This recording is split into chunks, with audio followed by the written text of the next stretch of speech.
voin nia Krista kadin nge na chu ani top mai ani chuwa nam kan ni nanga ding chuak turin kan lalpan thang duang tak tura miti puitlin hi athil tu mani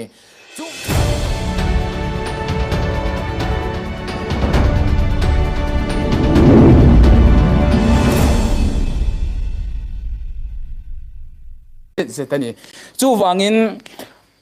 pathian tharau thiang himalal isua Krista a mi in pian tharna dik tak anei chuan nam mangai na thinlung apulo theilawani nam mangai na ramle nam hlam chia pathian mangai ti chu kasoi sel lawanga ngai dan chin to kanai ani chu wangin nam kan ni na nga ding chuak turina chin lalpan min ko mo chu wangin nam bo kan ni a mel ma pa setana lakata ti ti a kan lo om to a pathian chung te pathian nam than kan lo ni laia pathian mi ti kan lo ni laia mel ma pa lama kan lo om to kha pathian chuan mi khul chua ka mi la chuak le tur chuan avan ro puirang ka chakram kal sanin lei betli hema lo kalin van mi rang van pasal tha chuan aram le nam chan turin anun na tha pin an chetong gol khota kalvari a chuan ban pharmevin mi ron tlanta ni kha chumi isua Krista dung thul chuan nam pasal tha te hian nam mangai na thin lungpu in nam kan ni na nam kan lo ni si chuan kan che na tur khwale tui ram min pe ka ngai si wangin chu kai mani kal tlang ve ka lalpan min pek turani wangin kan tho na ang khan lalpan malsom na min pe don ani chu ram kan lua tur chu dole ral tam tak an omani Israel fa te po kha kanan ram atang kanan ram an valu don khan mel ma tam tak hit hif mi te zibus mi te mi ro pui tak million tak an omani kai ni chu an mani ai chuan khaw khuap ang lek kan ni an ti ni mo chu wang chuan voin ni a hian nam mangai na awanga nam alo dam theina tur le chu nam alo dam chuan kan lua tur ram chu alo poimo si awangin kan nam le kan ram hum him na turin nam pasal tha ten nun na an chana ni chu wangin van pathianin a ram alo khul chu theina tura van ram kan chena tur min lo buat sei sak don khan anun na athisen ahlana biram no mulme tu ma ka an lo ang khan kan pathian lal isua Krista chuan klom na silfen in belin nam tetan aron tuarta a kainin van khwale tui kan lo changta ani chuwang chuanin nam pasal thaten martar an lo chang hi za na chi boy buk hi aphu lia mai ni nam mangai na thin lungpu in tharang o voinia kan ramle kan nam hian piang thar sadik tak kaloni chuan namle ram namle ram mangai na thin lung iputlang ang u ti hi zanina hian kanin cha thar non le a kanin fui non du thar non le du ani chu nam ramle nam lam chia pathian ringot khan mi in pathian alo mangai chuan aram anam aram apmangai turani chu wangin pathian ring tu Christian pathian ring tu isua Krista niak nung zui tu te Krista taksa putu te kan ni si chuan van pathianin Krista taksa a leilunga lo kala a ramle a nam a lo khul chua kan khan kaini pon kan nam kan ram khul chuang na turin Krista dung thulin isua Krista niak nung zui tu tak kan ni si chuan kan nam kan ram mangai turin lalpan ring tu ama niak nung zui tu ama oi tu ama nung zui tu te chu min zir tir tlatani chu ramlen nam mangai na thin lung pupalo ring tu kalani chuan zanina hian kanin ngai tu chian apoimo tak zet ani ti hi ka han soi du ka message ro pui tak ani lalpan chu thin lung chu min pek tlat awangin namtan ramtan enge kalo ti thei tok he ta enge asilai kengin dai theo turin kal theilo ma ni ila ka theitok lalpan talen min pek na zona chon rin takin lalpatan namtan ramtan ti hi voyenia Krista kadin nge na chu ani top mai ani chu wangin thil han soi tai na mi poi kan soyengem o ti hi ka ngai tu a chin thil bom sang kan lo nei sia wangin soi chuak ri lo mai la achan chu kan tin don lo awangin chu wangin nam kan ni na hi I thei ngil lawang o nam kan ni na nga khovel ding chuak turin voinia hian zofa te hi mi thunwaya kun mei turin lalpan min tilo chu wang chuan voinia hian nam kan ni na nga ding chuak tura khovel eng ni turin lalpan min kawani chu wangin lalber lal Isua Kristan aram aron khul chuak ang khan kei ni po lal Isua Kristan niang lung sui tu kan ni to awangin kan nam le ram hum him tura khul chuak turin ven him na khovela po nam kan ni inti thei tur khopa nam kan ni nanga ding chuak turin kan lalpan chang duang tak tura miti puitlin hi athil tu mani chu wangin ma se chulaya chon soi tur pakhat a oma lalpan thu min pek tlat awangin nam kan lo hum hal na tur le ram kan lo hum hal na tura hian lalpa du zongin nam ka mangayem lalpa du zongin ram ka mangayem ti ero hi chu kanin en fia fo turin lalpan zanina hian thu a soi du a ti rik he afa pakka kaltlang hian ti rik adu ani chu wangin nam kan mangaya ram kan mangaya nam khul chua nam hum him ram mangaya nam hum him kan tum ani si chuanin kan lalpa Isua Krista du dan angin nam mangaya ram khul chua ka nam mangaya nam khul chuak tur le ram mangaya ram khul chuak turin kan lalpa Isua Krista thinlung puturin ama chuan atharau thiang lim min nei tir athil tum ani chu wangin voinia zaninia hian nam kan ni na anga pathian mangai tu kan ni em ram mangai tu kan ni awanga pathian mangai tu kan ni em ti ero hi chu kanin en non fo angai ani chu wangin marla phua tu ero chuanin kan ram le dam hum him na turin ching rang choi ro pui re langai no ei ram ei nam hum him na ding chun gospel chan chin tha thu thak khingun na maral thua ma mangin chu gospel chan chin tha pathian du zong ang chuan nam hi mangaya ram mangaya nam hum hima ram hum him turin lalpan athin lung min nei tira ram mangai min ni tir athil tum ani du dan anga ram mangai tu nam roi tu ram roi tu kani inti awanga lu in choi kana Krista ai ro puina Krista zana thin lung nei lova nam mangai tu ni lova Krista zana thin lung nei lova ram mangai tu ni lo turin kan lalpan min fui mol molani ti hi chu kan en ton atanin lal Solomon chuan apa Davida lal thut thleng alo lua don alo lua khan eng tin nge pathian ne na atong trai ti kan ngai tua chuan lalpa kami te ati reng lo acha lo zia kha ngai tua te u kabial mi pui te ti lawang u o ka en kol rammi puite iti mai lawang u o chuwang chuanin lal Davida o lal Solomon a trong kam kha awahan moi em lalpa alom ani ti chiang non leang u lal engtin nge lal Solomon a chu pathian ne na atong trai kan ti chuan lalpa imi Israel te ne na hian dik takle fel takaro karel theina turin fin na min pero ati lalpa fakin omro se voinia hian lalpa mangai fa zofa te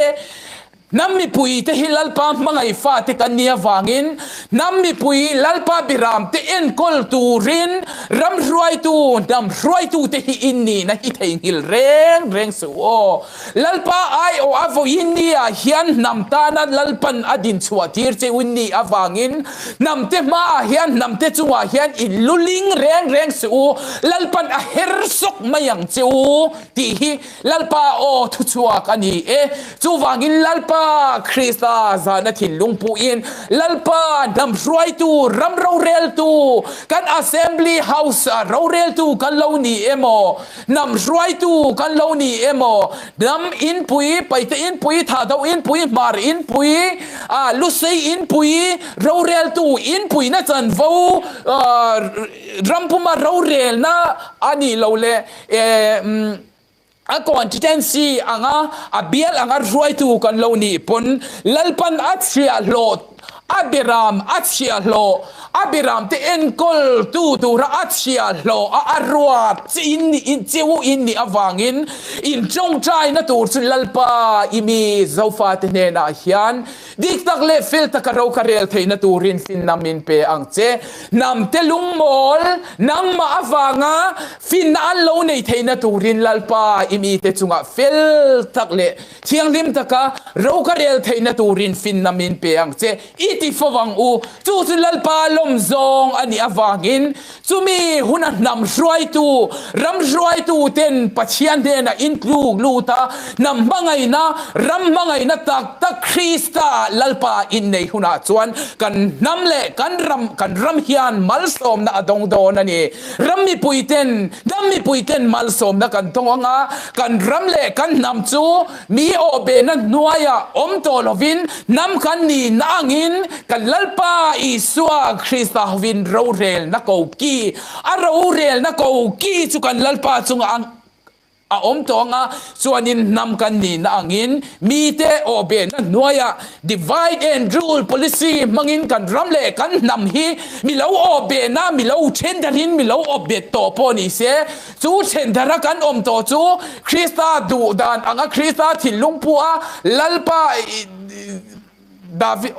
lal Solomon anga mi fing lalpa lom zong kan ni chuan divide and rule policy banga kan nam le kan ram phel daralo om to chu pum khat in alo om to anga kan nam chu chim ralalo om to divide lo ni to achu kai tho in alo oma nam kan ni nangin chu nam kan ni nanga kan lo din chua huna chuan kan lalpa isua Krista ming ti ro pui tu kan lo ni anga ta chumi ni tur chuan nam te hi pui kan pui tlin kar lan hi lalpan angak lel em ni chuwangin namtan lalpatan namtan ramtan di in ithok ho zelang u mani muna nangi muna ke ka muna kan thei to khi atem ma se lalpa lama ichang tlatang u lalpa lama mi atran tlat chuan nam amhangai lo thei lo ram amhangai lo thei lo ani ti hi zanina hian lalpan ti ri he afapaka kaltang hian ti rik atu ani awangin zanina hian chu message ro puitak van lam o chulalpan am mangai ti nena afapa o kaltangin afapa o true in itimating o manro mai kani wangin lalpan aron ti chua kani chuwang chuanin nang ni kai ni in ti a in dova unaw in sual mai lo turin kan lalpa i suwa Krista an nung kan zuile kan enton i suan engtin nge leilunga Palestina ramdung le wanga alo kala rong abola athu soi kha isyang o ramsu ama le ama ai do chuan engtin nge adin kho chua thayang atini kha chuwangin ram kan ni an nam kan ni a chu nam ram kan in do tlat si chuan mel ma ten engtin nge keima ni a hian min divide antum engtin nge min ne antum an sum le pai an ro puina kal tangin nam himi chim ral u na min in sual tir ui pakhat chul chua ka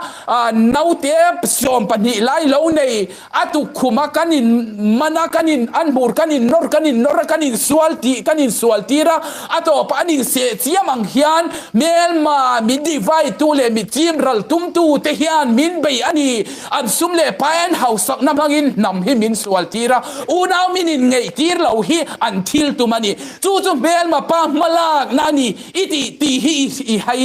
i se tharnon leng u chu wangin nam chu nang ni kai ni in ti lovin nam kan ni nanga chung ko khat u naw za ho kan ni Israel nam chung kwa nam som le nam di in lung rual taka an om ang khan kai ni zo na tha u naw chung kwa nang ni kai ni in ti a lovin do chin lovin swal chin mel ma pa in kan in kara geb hem alo thak te po chu mel ma lo then na chu i chui ngam ang u sum le pai ro pui na chou ni lovin lal chut kheng ringot i lawang u nam alo din chua the na tur chuan ro pui na ho tu kani na po chu pai thakin om ngam mai ro se nam ten mal som na an lo don the na tur chuan Christian a pathian ni na aso du lova nam ten mal som na van khwale tui kan lo di the na tura kan lo chan le the na tura a pathian ni na po lip tha ngam mi sing te ang chawa boy anga ki kho brava thu zo ma om ang ngam khan kan lal pai suwa Krista singnun tin lung puin kan om dan chu Krista chan chin chanen hian in moi ro se ti in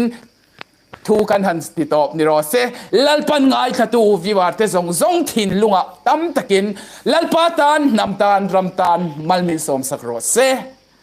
amen tuna hian una pa zaile turin ilo som liang engpo love song zanina hian soilok ka duwa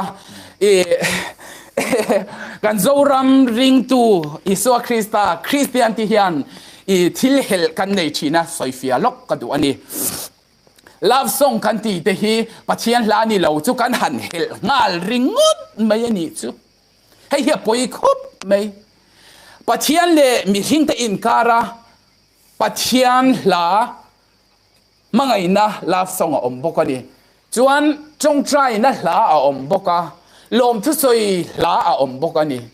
pathian ne na kanin kara kanin mangai na la thu a om bokta chu tiang chia chuan mi hring te in kara lalpan mangai na min pe a mi hring te in kara mangai na love song a oma chung chu mi in an han sak hian kan han pai ngal ringut thina ni chu dasbina kan han pai ngal thina ni chu chu wang chuan pui tling lam Krista thubul chu soi to lovin a obi a mai ni to lovin pui tling lam i pan to ang uti hi zanina hian lalpan ti ri ka du ni chu wangin zanina hian mi hring te kanin karam bangai na hlate kan sadon ani chu wangin ka soi lokang central zela katan lai khanin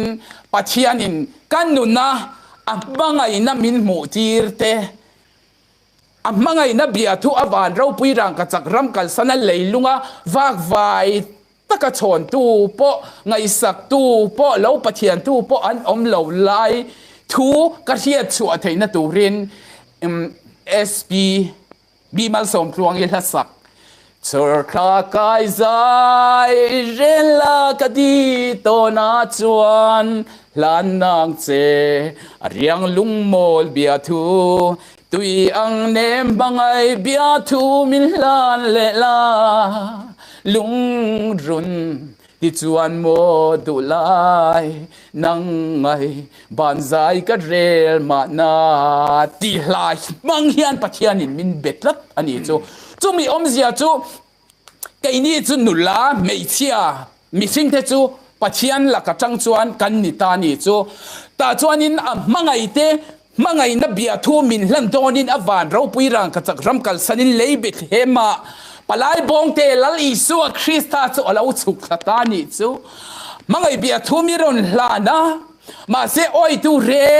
reng an om lova sel na an ka atonga mo alunga ya chir an lo the a cross an lo kheng betani chu wang chuanin mangai na bia thu min lo hlan kha kan thiam lol là vậy đàn rong bol mi te le sa khomi ten an du là an lung ten an nol ta ni chu tu wangin chor thla ka zare la ka dito na lan nang che riang lung mol bia thu van pathian mangai na chuan afa pa Isua Krista kaltam chuan mangai na bia thu mi ron la ta lungpui kara li li mi ron zong kham chor do lungpui kara li li te kan ni wangin kan zuna chuan pathian chu a wai tat to wangin a mangai te a maute anulate mo sol boya tang lungpui kara om to te thina lungpui kara om to te mit fung na chu tunge anita pathian mit fung na te chu leilunga a mau thiang lim kan ti to mayang o mi chop ui re swal Lucifer la ka mi bollo mi chop to ui re so mang twal that mi kan lo ni lai khan pathian mit fung na kan ni to wangin min lan ta kan zuna aron waita chuwang chuan aron kur tha luam ta ni chumo min ron zong kham chor do lungpui kara li li kan tel lo van lal na va tlei thei lo hallelujah pathian ming fakin omro se kan tel lo vin pathian tlei thei lo awangin kan tel lo van lal na va tlei thei lo ve min ron zong ruaye pialei rama eden zun ngai bang thei lo ni chu hallelujah mi swal te tel lo va tlei thei lo lal Isua fakin omro se eden zun ngai bang thei lo wangin apathian ni na lal thut thleng kal sanin lei Bethlehem le an so dong cross lo kal tlangin lo pal tlangin kai ni eden zun thina salatang ta te mi khun suwa ka mau thiang lim anu pui tur atan miron athisenin sil miron nem sakta thuthung aron len ta ni chu lali suwa Krista ming fakin omro se chu wangin foin ni a hian pa pathian le mi hing te leile van in karam bangai na bia thu a oma pathian in chumi dung thul chuan mi hing te in kara mangai na bia thu min lan bok a chu kanin mangai na bia thu han hlan cha ro pu ni chu wangin lali suwa Krista chu chon tu an lo nei lo chotla kai zai rela chotla kai zai rela ka di to na hlan nang che ariang pathian kha kan la ka khan mi riang aron in siam ta ni cha fa ro pui em pathian van pathian meu po chu mi riang mi thil ti thei lo aron chang ta ni chu mangai na wangin mangai na top kho ka lo van ni em chu wangin man la po tu chon mangai na po atop kho em amoy na zong sor kangin ro pui na nge po min lan hetiang ema mangai na magle ro pui ka thei na zong in ka puang nga thi thleng po in ka zui zelang kan lo ti mai lo mo chu wangin pathian meu po chu eden bo chian na swala tang thina po ya tang ta te zun ngai na van ro pui rang ka ram kal salin le be te ma an se dong cross le thina than ko rong min pal tlang sakin a bangai na bia thu mi ron hlan ta ni chu hallelujah a fa ro pui em fakak lali suwa Krista fakin omol ro se hallelujah amen hallelujah zanina hian kan program lalpan program in mantir zong ama lal Isua Krista fak le choi moi na lo ni sela nam ten mal som na kan lo chan thei na turin lalpan mal min som sak rot se tu na hian kan unaw pa lal rong bola ka kal tangin zai rimoi tak ilo han ngai thaliang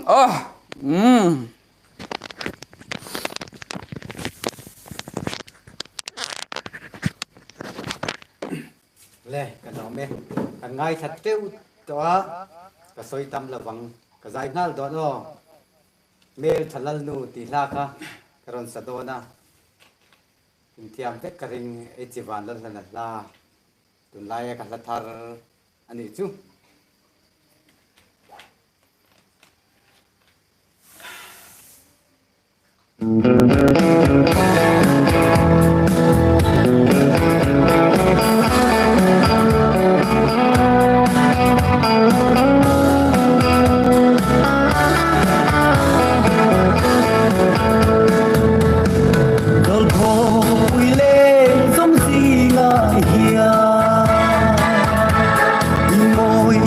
nghe lên tin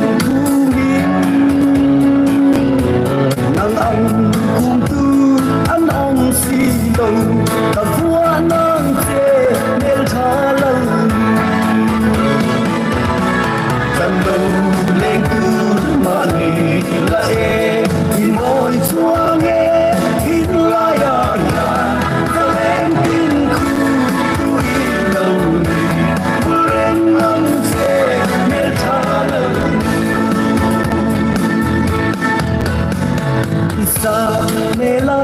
tiaya ka ye zolu la si yang reng yanin mana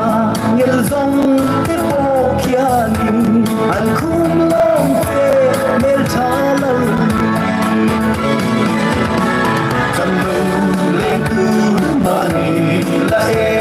ti moi chuang e tin la ya ya ka len tin khu tu i lo ni pu reng ang se mel chalal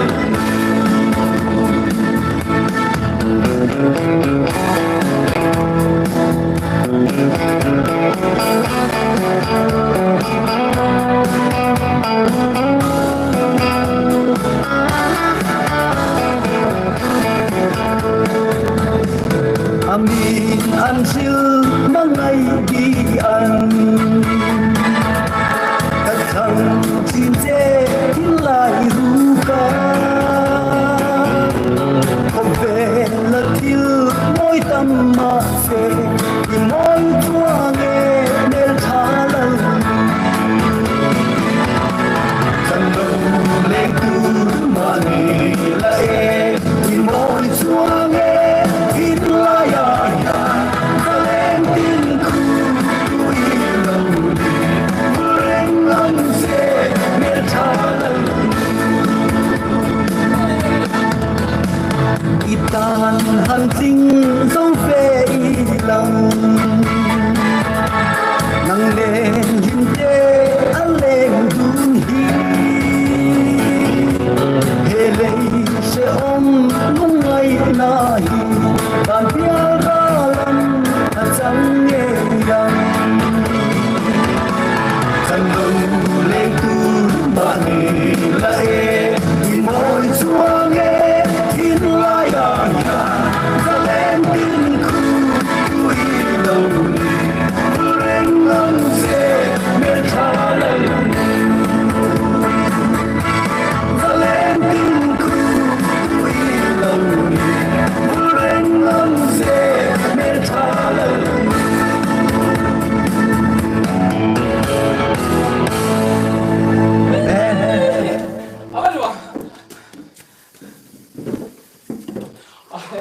Hui hui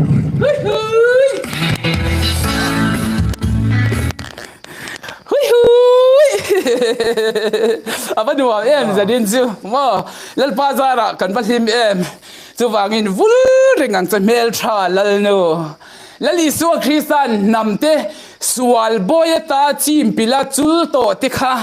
eden par moi chul lut ti vulle turin khovel chandam tu walo piang ta ti in kan sa namte kan lo vula ramle nam kan lo vulla kan lo par chu theina turin krista mangai na chuan namte vul ringang mel tha lal nu miron ti ta ni chu hallelujah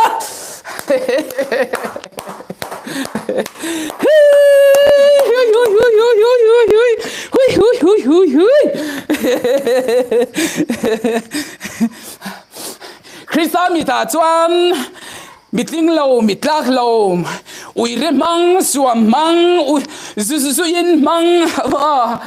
zrui mang no ti zuar tikha Krista mi ta chuan mel tha lal nu lavar zin in min mu sia wangin vul ringang che mel tha lal nu min ti ta ni chu nam te hi lal nu lal pan min tharta min lata ni chu kan thiam em o kan lal pa chu isua Krista ni wangin amaute anu puite kan ni wangin kai ni chu lal nu te kan ni ni vul ringang che mel tha lal nu min ti ta min ron zong kham chor do lung pui kar li te hi vul zel turin lal pan na du sakna min hla na ni hui ha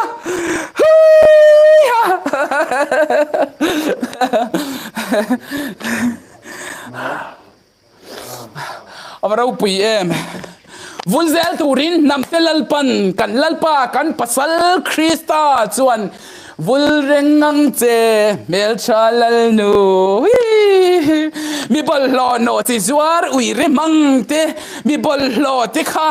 ani mangai na dan chuan ro min rel sak to sia wangin dan ram le khongai na mangai na dan anin sual chuan Krista chuan mangai na dan in min nun chilamin thi chil to awangin voinia hian akuta min la chuaka dan boya om zong zong te dan noi om zong zong te khamin la chuak to awangin akut pha ro puya min da to awangin ka kut ata chu tu man min chu sak thei to lowang chu wangin kan pui ka mau te u vul zelang chu min ti to ni chu hey ho hallelujah amen of ro pui em hey ha chuanin una pa zale lok ro se o kai chumo kalhim lalpa mangai na tharau thiang himi na mi ron pol to chuan pathian mangai na engkim kanuna lo tlen to chuan mi sing tele pathian in karam mangai na bia thu mi sing te in karam mangai na bia thu hi tir ko pol chuan ing tin nge asoi nu panun chung chang thu asoi kai chuan Krista le amau te in kar chung thu ni ka soi ni ati dai pathian min fucking om ro se amen hallelujah chu wangin Krista dung thulin amau te hi kan om angai ve si awangin langrel mingchia soichia pot lo to don po ni la kan lalpa iswa Krista chanchin tha dung thula kan nun ani pot chuan mi za in thiam lo min chan tir ma se lalin thiam min chan tir pot chuan iswa Krista chu thi tur thi khop turin pa in thiam a chan tir reng ama se mi puiten cross a kheng bet ro an kheng betani athi na khami puite ta na mal som na nam te ta na mal som na hey chi hallelujah Josefa buzema ke aron puake natura pa pathian rem ruat na kharo puyania ka una pa zai le phot mai ro se mi nan hu ve lo ti la ka o ale lo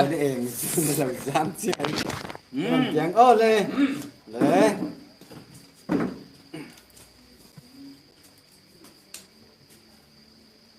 Hãy subscribe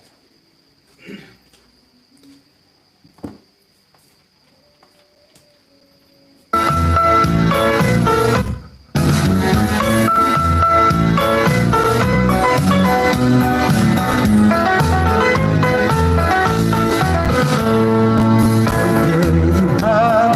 kênh Ghiền Mì Gõ để không bỏ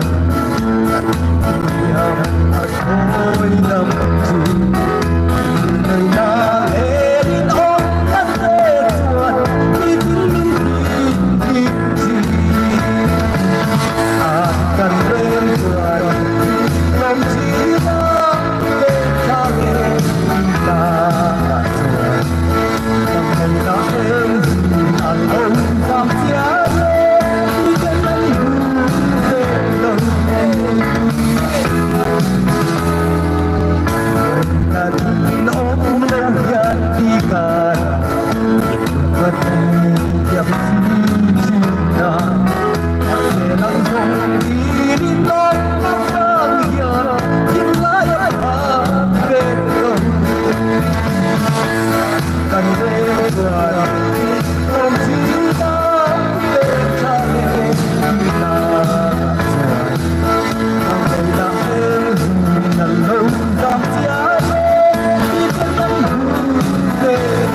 le azai chiam khop me lo na pa hi kalom tak zet ta love song hi ka ngai na nia mangai na en zun alo zam chia ye mi ten an mu ve lo van mangai na chu calvary bethlehem le calvary alo zam chia ya aron kur tha dan rong bon mi te le sa khomi ten an mu thei lo chu wangin krista dung thu lin voin nia hian krista mangai na chu alo zam chuai chuai china mi ten an mu thei lo hallelujah cái sao tụi em cắt lắc đũa pa lang ti ka lao quay lại đi